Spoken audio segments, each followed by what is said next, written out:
Hello, പതിവ് പോലെ ഒരു ഈവനിങ് വാക്കിന് ഇറങ്ങിയതാണ് കേട്ടോ. ഞങ്ങളുടെ സ്ഥിരം വഴികാട്ടി കൂടെയുണ്ട്. ദിവസവും വ്യത്യസ്തമായ വഴികളിലൂടെയാണ് ഞങ്ങൾ മാക്സിമം നടക്കാൻ ശ്രമിക്കാറ്. പോകുന്ന വഴിയിൽ അത്യാവശ്യം ഷോപ്പിംഗ് സെൻറ്ററുകളും ഫുഡ് കോർട്ടും ഒക്കെയുണ്ട്. ഇവിടെ ഒരു ചെറിയ സ്നാക്സ് കടയിലേ നമ്മുടെ ഉണ്ടംപൊരിയുടെ മിനിയേച്ചർ വേർഷൻ കിട്ടും. ഏകദേശം സെയിം ടേസ്റ്റ് തന്നെയാണ്. ഞങ്ങളത് ഓരോന്ന് വാങ്ങി കഴിച്ചു. സ്റ്റുഡിയോയിലൊക്കെ കയറിയാൽ ചിലപ്പോൾ ഇറങ്ങാൻ കുറച്ച് താമസിക്കും. അതുകൊണ്ട് ഞങ്ങൾ ഓരോ ഗ്ലാസ് ചായ കുടിച്ചിട്ട് കയറാമെന്ന് വിചാരിച്ചു. അവിടെ കണ്ടൊരു കുസൃതി കുടിക്കുകയാണ് കേട്ടോ ഇത്.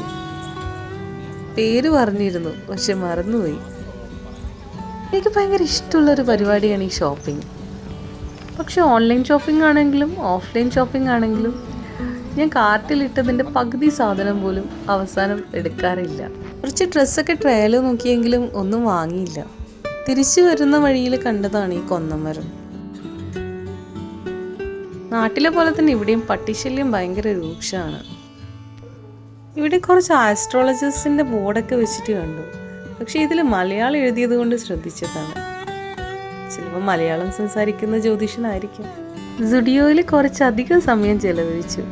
അതുകൊണ്ട് ഇനി പോയി ഭക്ഷണം ഉണ്ടാക്കാനുള്ള സമയമില്ല. അപ്പോൾ ഒന്ന് ഭക്ഷണം പുറത്തുനിന്നാക്കാമെന്ന് വിചാരിച്ചു. മാക്സിമം ഞങ്ങൾ പുറത്തുനിന്ന് ഭക്ഷണം കഴിക്കാറില്ല. ഇതൊരു മലയാളിയുടെ ഹോട്ടലാണ്. റിഷാദ് എന്നാണ് ചേട്ടൻ്റെ പേര്. പക്ഷേ ചേട്ടൻ അവിടെ ഉണ്ടായിരുന്നില്ല. ഞങ്ങൾ ഏതായാലും ഓരോ ബിരിയാണി പാർസലിലാണ് പറഞ്ഞത്. ഇവിടുത്തെ ഭക്ഷണം നല്ല ടേസ്റ്റാണ്. അപ്പോൾ അടുത്ത വീഡിയോയിൽ കാണാം.